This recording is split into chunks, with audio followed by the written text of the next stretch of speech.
gostaria de começar aqui hoje em 2 Samuel capítulo 12. Gostaria de trazer uma palavra aqui para você, uma palavra breve, mas que serve para nos despertar para uma realidade. A gente pode ler aqui a partir também do versículo 12. Só para a gente entender aqui o assunto, a gente conhece o relato a respeito de Davi quando ele acaba tomando, obviamente, a força, né? Porque o rei ele não manda, aliás, o rei não pede, né? O rei ele manda. E tomou a mulher de Urias, a Batseba, e acabou engravidando a Batseba. E ao invés de Davi, naquele momento, se arrepender do que fez e buscar reparar o seu erro, confessar, se arrepender e abandonar o erro, ele tenta encobrir. E Davi ele comete o erro que muitas pessoas cometem. A Bíblia é muito clara quando nos ensina, e o princípio de Deus é esse: quando você reconhece e confessa, você alcança misericórdia, você prospera. Mas as pessoas elas têm ilusão de que elas podem dominar o pecado. Mas ela chega num ponto que o pecado é que a domina. A pessoa ela tenta esconder, ela tenta ocultar, ela tenta ter controle sobre a situação, mas chega um momento em que aquilo se torna algo tão grande que ela perde o controle e fica nas mãos do inimigo. E foi o que aconteceu com Davi. Aquele escândalo com Batseba acabou se espalhando para todo Israel e a reputação de Davi, de certa forma, ficou manchada. Porque Davi, ele sempre foi visto como um herói nacional. Desde que Davi venceu Golias, ele se tornou um herói do povo, né? Aquele homem de Deus consagrado, aquele homem que enfrenta os inimigos, aquele homem que protege Israel dos inimigos. Então as pessoas meio que idolatravam Davi. E esse caso com Batseba, a morte de Urias, manchou o nome e a figura, se tornou um escândalo no país. E é o que diz aqui o profeta Natan, no caso, ele vai até Davi para repreendê-lo. 2 Samuel 12, versículo de número 12. Palavras aqui do profeta Natan para Davi. 2 Samuel 12, 12. Porque tu o fizeste em oculto, né? Falando aqui do relacionamento dele com a Batseba.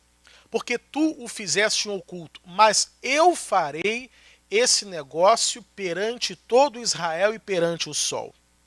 Então disse Davi a Natã: pequei contra o Senhor. E disse Natã a Davi: também o Senhor traspassou o teu pecado, não morrerás. Todavia, porquanto com este feito deste lugar sobremaneira a que os inimigos do Senhor blasfemem, também o filho que te nasceu certamente morrerá. Ou seja, a Batseba, ela acaba engravidando, acaba dando à luz a uma criança, mas Deus está dizendo que essa criança ela não vai viver por muito tempo. Isso é o quê? É uma vida que está sendo sentenciada à morte. E aí, quando algo está sendo sentenciado à morte, quando alguma coisa parece que vai acabar, nós temos que ter a postura de Davi. Porque as más notícias, elas podem chegar. Nós não podemos impedir que a má notícia chegue. Mas nós temos que reagir da forma correta se essa má notícia chegar. Muitas vezes nós olhamos para algo na nossa vida que parece que está sentenciado à morte, seja por conta de uma doença, seja por conta do pecado em que a pessoa pratica, da vida promíscua que ela leva, ou uma vida sem Deus. Ou seja, a gente olha para determinadas situações e parece que aquilo não tem mais jeito, que é uma situação irreversível, que não tem como você recuperar tal coisa. Tem pessoas que, e quantas vezes já vi, dizendo: não, pastor, não dá mais pra gente, o nosso casamento acabou, não há mais respeito, não há mais amor, não há mais carinho, só existe briga, só existe confusão. Quantas vezes, né, casais, eu já presenciei dizendo isso, que acabou, que não dá mais, que não tem mais jeito. Ou seja, aquele casamento está sentenciado a acabar. E assim a gente vai olhando muitas coisas ao nosso redor, e talvez você possa presenciar isso na sua família, pessoas que estão vivendo de uma tal forma que parece que aquilo não tem mais jeito. Seja uma doença que não tem cura, seja um casamento que parece que não tem mais cura, sabe? Seja a vida de uma pessoa que parece que ela não vai mudar nunca. Nós temos que aprender a reagir a essas impossibilidades diante dos nossos olhos. Antes de continuar falando aqui de Davi, eu quero só ler mais uma vez aqui com você o final do versículo 14, que diz assim: o filho que te nasceu certamente morrerá. Essas são palavras de Natã, mas são palavras de Deus. Deus está usando a boca do profeta Natã para falar isso para Davi. Fala o quê? Que o filho dele não vai sobreviver. Vamos lá em Isaías, no capítulo 38. Algo muito parecido também acontece aqui. Vamos ler aqui o versículo de número 1. Vamos começar aqui do 1. Isaías 38, 1. Naqueles dias, Ezequias adoeceu de uma enfermidade mortal. E veio a ele Isaías, filho de Amós, o profeta, e lhe disse: assim diz o Senhor, põe em ordem a tua casa, porque morrerás e não viverás. É uma situação bem semelhante à de Davi. Deus, ele usa o profeta Natã para dizer a Davi: teu filho vai morrer. Deus, ele usa o profeta Isaías para dizer a Ezequias: você vai morrer. Ou seja, algo que está condenado à morte. E aí como é que você reage a uma situação como essa? O que o Ezequias ele fez? Diz aqui o versículo de número 2. Então virou Ezequias o rosto para a parede e orou ao Senhor. E disse: ah, Senhor, lembra-te, peço-te, de que andei diante de ti em verdade, com coração perfeito, e fiz o que era reto aos teus olhos, e chorou Ezequias muitíssimo. Então veio a palavra do Senhor a Isaías, dizendo: vai e dize a Ezequias: assim diz o Senhor, o Deus de Davi teu pai, ouvi a tua oração e vi as tuas lágrimas, eis que acrescentarei aos teus dias 15 anos. E qual é a lição que nós tiramos daqui? É você continuar lutando, mesmo que algo esteja condenado à morte. Você não pode deixar de orar, porque alguma coisa foi dita para você que aquilo morreu, que aquilo acabou, que aquilo não tem mais jeito, que tal doença é incurável, que tal situação é irreversível. Não, você não pode se deixar abater com a notícia da morte. Você não pode se deixar abater com a condenação. Você tem a obrigação de lutar e de clamar a Deus para tentar reverter a situação e lutar com todas as suas forças. Ezequias ele não se entregou. E ele poderia, humanamente falando, se entregar, porque foi o próprio Deus que disse para ele: pois se for o próprio Deus que disse que eu vou morrer, o que eu vou fazer? Eu aceito. E vou esperar a minha morte, então. Não. Mesmo que tenha sido o próprio Deus, ele lutou para reverter a situação. Se Ezequias foi capaz de lutar em oração para mudar algo que o próprio Deus tinha dito, quanto mais é quando é o inimigo que fala. Quanto mais é quando o homem que fala. Você não pode se abater com a notícia ruim. Você tem que se voltar para Deus, usar a tua fé, usar todas as forças e todas as armas espirituais que estão disponíveis para você para mudar aquela situação. E foi o que Ezequias fez. Deus ele diz o quê? Mandou o profeta Isaías voltar e dizer: ouvi, no finalzinho do versículo 5, ouvi a tua oração e vi as tuas lágrimas. Ezequias, eu ouvi a tua oração. E Deus não ouve apenas a oração de Ezequias. Deus ele ouve a oração de qualquer pessoa. Você precisa lutar. Mesmo que estejam anunciando a morte para você. Mesmo que pareça que a morte está diante dos teus olhos por algum motivo, por alguma coisa. Mas você não pode desistir de lutar, você tem que lutar até o fim. Esse é o exemplo de Ezequias.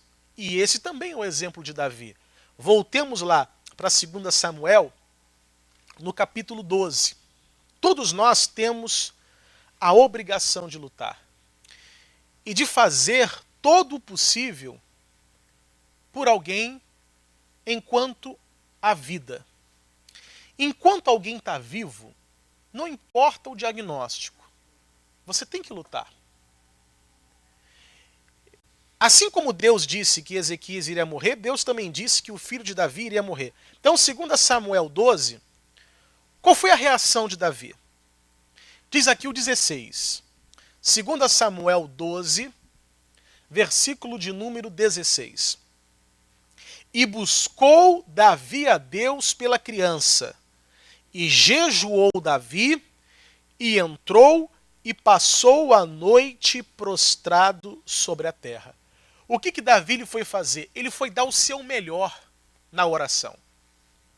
Ele foi lutar com todas as forças.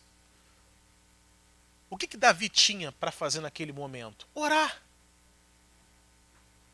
E ele foi lá, se prostrou, se isolou num canto, jejuou, e estava lá uma madrugada inteira buscando a Deus, lutando para mudar aquela situação. É essa atitude que Deus espera de cada um de nós. E eu digo para você uma coisa importante. Não importa o que vai acontecer lá no fim. O que importa é que você dê o seu melhor. Que você faça o seu melhor. Que você ore com todas as suas forças. Enquanto alguém está vivo. Eu comentava aqui na reunião anterior, né, que muitas vezes o pastor acaba passando muitas vezes em velórios, ou de membros, ou de parentes de membros, e isso acaba sendo uma coisa muito comum. E o que mais eu já vi em velório eram pessoas arrependidas por não terem feito em vida algo por alguém. Sempre. Sempre aquele lamento, poderia ter orado mais, poderia ter falado mais de Jesus, poderia ter intercedido mais, poderia ter me aproximado mais. Sempre as pessoas lamentam. Mas lamentam na hora errada, quando não há mais tempo para fazer alguma coisa. E isso, seja pessoa crente ou não, de alguma forma, você sempre percebe um ar de remorso, de arrependimento, por não ter feito em vida algo a mais por aquela pessoa. Enquanto esse familiar está vivo, você tem a obrigação de lutar com o melhor que você tem. E foi isso que Davi fez. Ele estava lá. E diz aqui então, né, no versículo 16, buscou a Davi a Deus pela criança, e jejuou Davi, e entrou e passou a noite prostrado sobre a terra. 17. Então os anciãos de sua casa se levantaram e foram a ele para o levantar da terra. Porém ele não quis, e não comeu pão com eles. Ele ficou lá prostrado, não só aquela madrugada, mas o outro dia, e ele estava lá, e aí os anciãos foram lá para tentar levantar o rei. Ô rei, levanta daí. Não, ele estava lá naquele propósito de oração, né, e jejuando. Versículo 18. E sucedeu que no 7º dia morreu a criança. E temiam os servos de Davi dizer-lhe que a criança era morta, porque diziam, eis que sendo a criança ainda viva, lhe falávamos, porém não dava ouvidos à nossa voz. Como, pois, lhe diremos que a criança é morta? Ou seja, os próprios empregados de Davi ficaram com medo de dar a notícia para o rei. Porque se o rei estava lá, né, prostrado, orando, jejuando, durante uma semana, né, já era o 7º dia, e eles ficavam com medo da reação de Davi. Como que Davi iria reagir à morte do próprio filho? E aí é nesse momento que Davi nos dá a lição. E aí ficaram com medo de contar. E olha o que acontece aqui na história. Versículo 19. Viu, porém, Davi que seus servos falavam baixo, e entendeu Davi que a criança era morta. Pelo que disse Davi a seus servos: é morta a criança? E eles disseram: é morta. Então Davi se levantou da terra, e se lavou, e se ungiu, e mudou de vestes, e entrou na casa do Senhor, e adorou. Então veio à sua casa, e pediu pão, e lhe puseram pão e comeu. Ou seja, ao contrário do que os empregados de Davi acreditavam, quando Davi soube da morte, o que ele fez? Acabou a oração, acabou o jejum, acabou o clamor, ele levantou, ungiu-se, foi lá, né, lavou o rosto, tomou banho, trocou de roupa e foi viver sua vida normalmente. Por quê? Porque ele entendia que o que ele podia fazer pela vida de alguém, ele só poderia fazer em vida. Não adiantava agora, depois que o filho morreu, chorar, ou clamar, ou rezar, ou acender vela, sei lá, não adianta. O que você pode fazer por alguém, faça enquanto esse alguém está do seu lado. Faça enquanto esse alguém está ao seu alcance. Se você tem que se reconciliar com alguém, se reconcilie. Se tem que pedir perdão para alguém, peça. Se você tem que se aproximar de alguém, se aproxime. Tem que falar de Jesus para alguém, fale. Porque uma hora o tempo acaba. Uma hora o tempo vai acabar. E você não pode dar chance para o inimigo ficar martelando um arrependimento na tua cabeça pro resto da vida. Tá brigado com alguém? Não espere amanhã não. Chega em casa agora e liga, fala. Sabe, tá afastado de alguém e às vezes por motivos bobos. Chega agora em casa, liga, manda uma mensagem, faz alguma coisa. Mas não dê chance para acontecer contigo como, infelizmente, eu sempre vejo. Pessoas que num velório se arrependem por não terem feito alguma coisa. Davi ele entendia que o filho estava doente, então ele tinha que fazer tudo ali naquele momento. E foi, orou, clamou, fez o seu melhor. O filho morreu? Morreu. É triste? Obviamente que é. Mas Davi podia dizer: eu fiz o meu melhor. Davi podia dizer: eu fiz o que estava ao meu alcance. Eu lutei com todas as forças, lutei com todas as armas. Eu fiz o meu melhor. E é interessante que Davi, então, vamos ler aqui o versículo 20 de novo. Então Davi se levantou da terra, se lavou, se ungiu, mudou de vestes e entrou na casa do Senhor e a adorou. E não entrou na casa do Senhor para reclamar, mas para adorar. Como se dissesse: meu Deus, obrigado. Obrigado pelo tempo que o meu filho ficou comigo. Esse tem que ser o sentimento.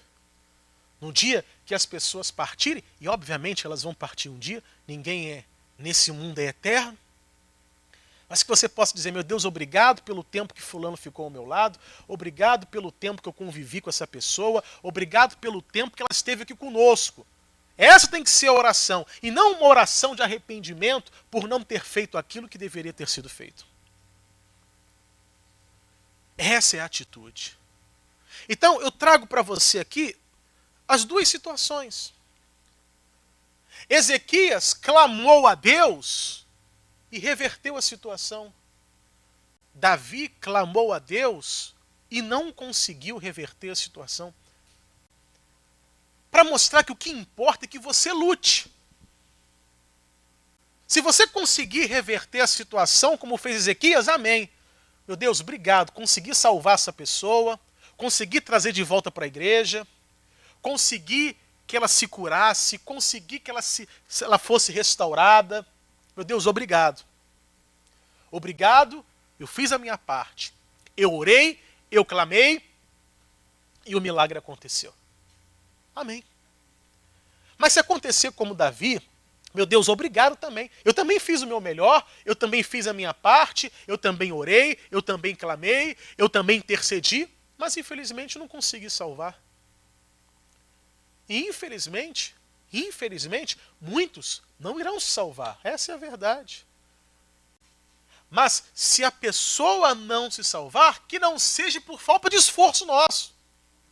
Que não seja por falta de fé, que não seja por falta de intercessão, que não seja por falta de oração, que não seja por falta de você dar uma palavra, que não seja por falta de você falar de Jesus para uma pessoa. É claro que a gente quer reverter a situação, mas se for um caso como Davi de não conseguir, meu Deus, olha, obrigado. É como Davi fez. Ele entrou na casa do Senhor para adorar, não para reclamar, para murmurar ou para se queixar. Meu Deus, obrigado. Eu dei o meu melhor. Me lembro, alguns anos atrás, um amigo meu, pastor, e ele dizia que em determinado momento da vida a mãe teve um problema de saúde e acabou sendo internada no hospital em coma. E de certa forma existia, né, ali um certo, talvez arrependimento ou uma certa culpa de, sendo pastor, não conseguir levar a mãe até Cristo. De não conseguir evangelizar a mãe, vamos dizer assim, levar a mãe até Jesus. E agora a mãe estava ali num estado muito grave, em coma profundo, e ele fez uma oração, dizendo que não queria que a mãe partisse sem ouvir falar de Jesus. E aí, na fé, na inspiração que ele teve na hora, ele falou assim, meu Deus, se o Senhor é Deus, a minha mãe precisa acordar, ela precisa que ela me ouça falar de Jesus. E a mãe abriu os olhos. Ela não conseguia falar com a boca, mas ela conseguia responder com os olhos. Mãe, se está me ouvindo, pisca uma vez, se não, aquela coisa, pisca duas vezes. E ele foi falando. E as lágrimas foram descendo da mãe, e a mãe ali chorando. A única coisa que ela conseguia fazer era mexer o olho. A senhora aceita Jesus, aceita aquela coisa toda, e pregou, levou a mãe a Cristo. No dia seguinte ela faleceu. Mas eu fico imaginando, se ele não fizesse aquilo, ia carregar para o resto da vida a culpa. Então ele entendeu naquele momento, eu preciso fazer alguma coisa pela minha mãe enquanto ela está viva. Ela pode estar num coma profundo, mas ela precisa de alguma forma me ouvir. E Deus permitiu que naquele momento tivesse aquele espaço, aqueles minutos, né? Ela voltou a sua consciência por alguns minutos, mexendo ali os olhos, respondendo, e foi ali que ela ouviu e aceitou a Cristo no fim da sua vida. Então nós precisamos lutar até o fim. Não importa se alguma coisa está com a sentença de morte, assim como a mãe desse meu amigo, assim como Ezequias, assim como o filho de Davi, o que nós precisamos é não desistir. Não desista de ninguém. Continue orando, continue clamando, continue lutando, fazendo o seu melhor, que é lutar. Amém?